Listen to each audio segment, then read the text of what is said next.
మరి ముఖ్యంగా ఈరోజు మనం ఒక విప్లవాత్మక మార్పులు ఒక క్యాన్సర్ వైద్యంలో సంబంధించి ఆ, ఆధునికమైనటువంటి శస్త్రచికిత్స ఏ విధంగా జరుగుతుందనే విషయాలు మీతో పంచుకోవాలని ఆశపడుతూ ఉన్నాను. ఫ్లోరసెన్స్ గైడెడ్ సర్జరీ మరియు రోబోటిక్ సర్జరీ అనేటువంటిది ఒక గొప్ప విప్లవాత్మక మార్పులు ఈరోజు తీసుకుని వస్తూ ఉంటుంది. గత దశాబ్దంలో మనం చూసినట్లయితే మరి క్యాన్సర్ అంటేనే ప్రజలు భయపడేటువంటి జబ్బు. అలాంటిది ఈ రోజుల్లో ఎంత కష్టకరమైన క్యాన్సర్ అయినప్పటికీ కూడా దాన్ని నయం చేయవచ్చు, ఆధునిక టెక్నాలజీ ద్వారా మంచి అవుట్కమ్స్ లేక మంచి రిజల్ట్స్ ఇవ్వచ్చు అనేటువంటి విషయాన్ని మరి మీతో కూడా నేను పంచుకోవాలని ఆశపడుతున్నాను. రోబోటిక్ సర్జరీ తర్వాత ఫ్లోరసెన్స్ గైడెడ్ సర్జరీ అనేటువంటిది నేను ఈరోజు చెప్పే విషయాలు మీతో పంచుకుంటూ ఉన్నాను. సో ఏంటంటే ఈ యొక్క రోబోటిక్ సర్జరీ ద్వారా తక్కువ కోతతో ఎంత పెద్ద ఆపరేషన్ అయినా కూడా, మరి ఇది వరకు ఓపెన్ సర్జరీ చేసేవాళ్ళం, అంటే కడుపు అంతా మొత్తం ఓపెన్ చేయడం కానీ ఛాతీ ఓపెన్ చేయడం కానీ జరిగేది. పేషెంట్ కోలుకోవడానికి 10 రోజుల నుంచి 20 రోజులు పట్టేది. అలాంటిది ఇప్పుడు సూక్ష్మమైన రంధ్రాల ద్వారా తక్కువ కోతతో ఈ యొక్క అడ్వాన్స్డ్ రోబోటిక్ సర్జరీ చేయటం ద్వారా మరి ఎంత క్లిష్టకరమైన ప్రదేశాల్లో క్యాన్సర్ ఉన్నప్పుడు కూడా దాన్ని ఎంతో ఈజీగా తొలగించవచ్చు అని నేను చెప్తున్నాను. ప్రత్యేకంగా ఈసోఫేగస్ క్యాన్సర్ అంటే ఫుడ్ పైప్ క్యాన్సర్ సంబంధించి మనం చూసినట్లయితే మరి అది అన్నవాహిక క్యాన్సర్ అంటాము. దీని ఆపరేషన్ సుమారుగా 8 నుంచి 10 గంటలు పట్టేటువంటి ఆపరేషన్ అది. సో ఛాతీలో ఆపరేషన్ చేయాలి, కడుపులో ఆపరేషన్ చేయాలి, మెడలో ఆపరేషన్ చేయాలి, ఫుడ్ పైప్ తీసి మరి ఆ ప్లేస్ లో స్టమక్ ని కొత్త ఫుడ్ పైప్ లాగా చేసి రీజాయిన్ చేయాలి మెడలో. ఇలాంటి ఆపరేషన్ మరి ఓపెన్ సర్జరీ అంటే చాలా కష్టం. దానికి ఈ యొక్క రోబోటిక్ సర్జరీ అనేది రావటం వల్ల మరి చాలా సులువుగా కోలుకోవటానికి ఇది దోహదపడుతూ ఉంటుంది. మన మధ్యలోనే మరి మన పేషెంట్స్ కూడా ఇక్కడ రావడం మనం చూస్తూ ఉన్నాము. ఎంతో మరి త్వరితగతిన కోలుకొని తమ పనులకు తను వెళ్ళడానికి, అలాగే క్యాన్సర్ పై జయాన్ని పొందడానికి కూడా ఈ యొక్క టెక్నాలజీ హెల్ప్ చేస్తుంది. మీరు అడగొచ్చు రోబోటిక్ వల్ల ఉపయోగం ఏంటి నిజంగా అని అడిగితే, హై డెఫినేషన్ కెమెరా ఉంటుంది. లాప్రోస్కోపీలో అయితే 2D విజన్ ఉంటుంది, అదే రోబోటిక్ లో 3D విజన్ ఉంటుంది. అంత మాత్రమే కాకుండా ఇన్స్ట్రుమెంట్స్ అన్ని కూడా మన చేతులు కష్టకరమైన ప్రాంతాల్లో ఎక్కడైతే చేతులు వెళ్ళలేవో అక్కడికి ఈ యొక్క హ్యాండ్స్ ఈ యొక్క రిస్టెడ్ మూవ్మెంట్స్ ద్వారా వెళ్ళి మన ఆపరేషన్ చేయడానికి వీలవుతుంది. రోబోటిక్ సర్జరీ అనేది రోబో సొంతంగా చేసే ఆపరేషన్ కాదు, సర్జనే చేస్తాడు. కానీ సర్జన్ యొక్క మూమెంట్స్ రోబోటిక్ ఆర్మ్ మూమెంట్స్ లాగా పేషెంట్ లో అవుతాయి అనమాట. అంటే తక్కువ కోతతో, తక్కువ రక్తస్రావము, తక్కువ ఇన్ఫెక్షన్, తక్కువ ఐసీయూ స్టే, త్వరగా డిశ్చార్జ్ అవడం, ఇవి రోబోటిక్ సర్జరీ అడ్వాంటేజెస్.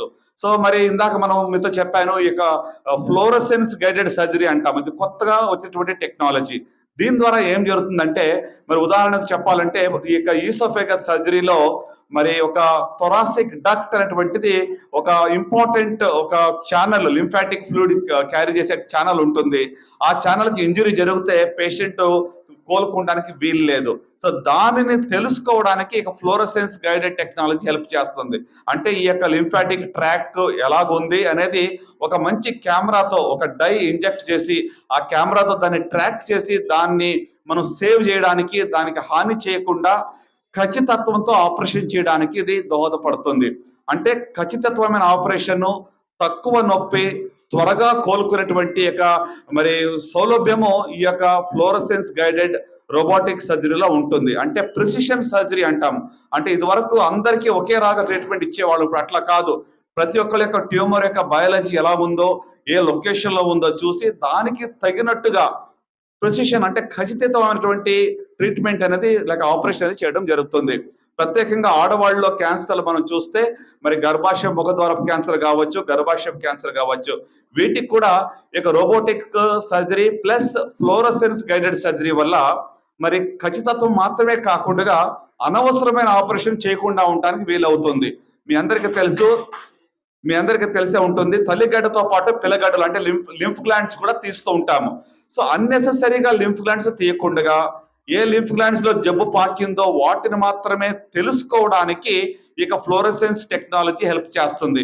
ఒక డై ఇంజెక్ట్ చేసి ఒక ప్రత్యేకమైన కెమెరాతో ఆ యొక్క ట్యూమర్ అనేది లింఫ్ గ్లాండ్స్ లో ఉన్నదా లేదా అని తెలుసుకొని అప్పుడు అవసరమైతేనే లింఫ్ గ్లాండ్స్ తీయాలి, లేకపోతే తీయక్కర్లేదు. ఇలాంటి సదుపాయము ప్రత్యేకంగా మహిళల క్యాన్సర్లో కూడా చాలా సహాయపడుతుంది. అలాగే మనం చూస్తే మరి ప్రోస్టేట్ క్యాన్సర్ కానివ్వండి, బ్లాడర్ క్యాన్సర్ కానివ్వండి, కిడ్నీ క్యాన్సర్ కానివ్వండి, ఇలాంటి కష్టకరమైనటువంటి ఆపరేషన్లో ఈ యొక్క ఫ్లోరోసెన్స్ గైడెడ్ రోబోటిక్ సర్జరీ ద్వారా మరి మొత్తం ఆర్గన్ తీయకుండా, ఉదాహరణకు ఇదివరకు కిడ్నీలో ట్యూమర్ ఉంటే మొత్తం కిడ్నీ తీసేవాళ్ళం.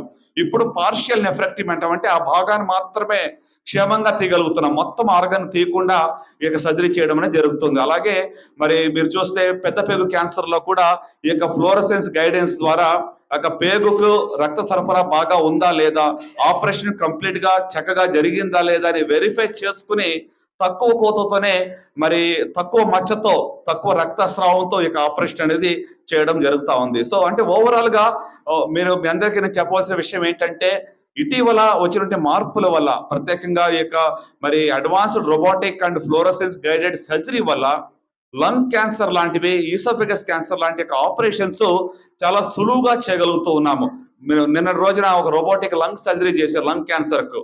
ఈ రోజు పేషెంట్ డిశ్చార్జ్ చేసి ఇక్కడ రావడం జరిగింది. అంటే అంత ఫాస్ట్ గా కోలుకునే అవకాశం అనేటువంటిది ఇక రోబోటిక్ టెక్నాలజీలో ఉందన్నమాట. సో కనుక ఫ్లోరోసెన్స్ గైడెడ్ రోబోటిక్ సర్జరీ అనేటువంటిది క్యాన్సర్ ట్రీట్మెంట్ ని మార్చివేసింది.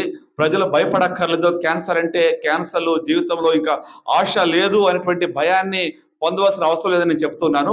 ఎందుకంటే సరైన సమయంలో డయాగ్నోస్ అయినట్లయితే క్యాన్సర్ ని పూర్తిగా మనం జయించగలం. అలాంటి అధునాతన ట్రీట్మెంట్స్ కూడా అందుబాటులో ఉన్నాయి. వీలైనంత వరకు నేను చెప్పేది ప్రజలకి, ప్రత్యేకంగా ఖమ్మం పరిసర ప్రాంత ప్రజలకు నేను చెప్పేది ఏంటంటే, మన జీవన శైలిపై మీరు మనసు పెట్టండి, మీకు అలవాట్లపై మనసు పెట్టండి, పొగాకుకు దూరంగా ఉండండి, శారీరక వ్యాయామం చేయండి, కొన్ని వ్యాక్సిన్స్ హెచ్పివి వ్యాక్సిన్ కానీ హెపటైటిస్ బి వ్యాక్సిన్ కానీ తీసుకోండి. 2 క్యాన్సర్స్ ని 2 వ్యాక్సిన్ తో నిర్మూలన చేయొచ్చు, రాకుండా చేయొచ్చు. గర్భాశయ ముఖద్వారపు క్యాన్సర్ కానీ, లివర్ క్యాన్సర్ కానీ 2 టీకాలు వేసుకుంటే మీ జీవితంలో అది మీకు ఆ జబ్బు రాదు. సో ఇలాంటివి చిన్న చిన్న సూత్రాలు మీరు పాటించండి, క్యాన్సర్ కు దూరంగా ఉండవచ్చు. ఒకవేళ మరి దురదృష్టవశాత్ క్యాన్సర్ తాకినా కూడా మనకు ఉన్నటువంటి వైద్య పరికరాలు కానీ టెక్నాలజీ వల్ల మరి మంచి డాక్టర్స్ యొక్క సహకారంతో దాన్ని జయించడానికి కూడా ఎలాంటి మరి సందేహం లేదు. స్క్రీనింగ్ అంటారు. కొన్ని క్యాన్సర్స్ తెలిసేటప్పటికీ అడ్వాన్స్ స్టేజ్ లో ఉంటాయి. సో అందుకు వయసుకు తగ్గట్టుగా కొన్ని స్క్రీనింగ్ టెస్టులు చేయించుకోవడం మంచిది. మీరు ఇప్పుడు ఏమి అంతా బాగుంది, నాకు క్యాన్సర్ ఉందా లేదా తెలియాలి అంటే ఎలాగంటే, ఇప్పుడు ఉన్న ఒకే మార్గం ఏంటి, స్క్రీనింగ్ టెస్టులు. ఉదాహరణకు ఆడవాళ్ళకి అబౌవ్ 40 years 40 సంవత్సరాలు పైబడిన ఆడవాళ్ళకి mammography for breast cancer, cervical cancer కి ప్యాప్స్మియర్, అలాగే మరి ప్రోస్టేట్ కి ఒక బ్లడ్ టెస్ట్ పిఎస్సి అనే బ్లడ్ టెస్ట్ ఉంటుంది. అలాగే కోలాన్ క్యాన్సర్ కి సిఈ అని బ్లడ్ టెస్ట్, అలాగే కొలనోస్కోపీ 50 సంవత్సరాలు పైబడిన వాళ్ళు 10 ఏళ్లకు ఒక్కసారి కొలనోస్కోపీ, ఏదో 10 సంవత్సరం భయంతో చేయించుకోమని నేను చెప్పటం లేదు. ఇవి స్క్రీనింగ్ టెస్ట్స్. కానీ దానికంటే ముందు కొన్ని లక్షణాలని జాగ్రత్తగా గుర్తుంచుకోవాలి. ఎలాంటి లక్షణాలు ఉంటే అది క్యాన్సర్ అయి ఉండొచ్చు అనేది కూడా ఇంపార్టెంట్. బాగున్న వాళ్ళకి స్క్రీనింగ్, కొన్ని ఇబ్బందులు ఉన్నాయి, దాన్నే కాషన్ అంటాం. అంటే మలమూత్ర విసర్జనలో మార్పులు ఇటీవల వచ్చాయి. 2-3 వారాల కంటే ఎక్కువగా మరి మల విసర్జనలో రక్తం వెళుతుంది, ఎక్కువ కాన్స్టిపేషన్ ఉంది, మ్యూకస్ వెళుతుంది, లేకుంటే యూరిన్ లో రక్తం వస్తుంది, నెగ్లెక్ట్ చేయొద్దు, డాక్టర్ని సంప్రదించండి. ఇది నెంబర్ 1. రెండోది మానని పుండు. శరీరంలో ఎక్కడైనా కూడా పుండు మానకుండా ఉంది, నాలిక మనం ఖర్చుకుంటే పుండు వారంలో మానిపోతుంది. పుండు మానకుండా ఉంది, నొప్పి లేదు అంటే నెగ్లెక్ట్ చేయకూడదు. ఇది ఈ యొక్క అవగాహన అందరికీ మనం కల్పించాలి. మానని పుండు ఉంటే, నొప్పి లేకపోయినా కానీ వైద్యుని సంప్రదించాలి. అలాగే ఇటీవల కొత్తగా కణితి ఏర్పడితే బాడీలో ఎక్కడన్నా కానీ, చిన్నప్పటి నుంచి చిన్న చిన్న గడ్డలు చాలా మందికి ఉంటే ఆ గడ్డల కోసం కంగారు పడి డాక్టర్ దగ్గర రావద్దు.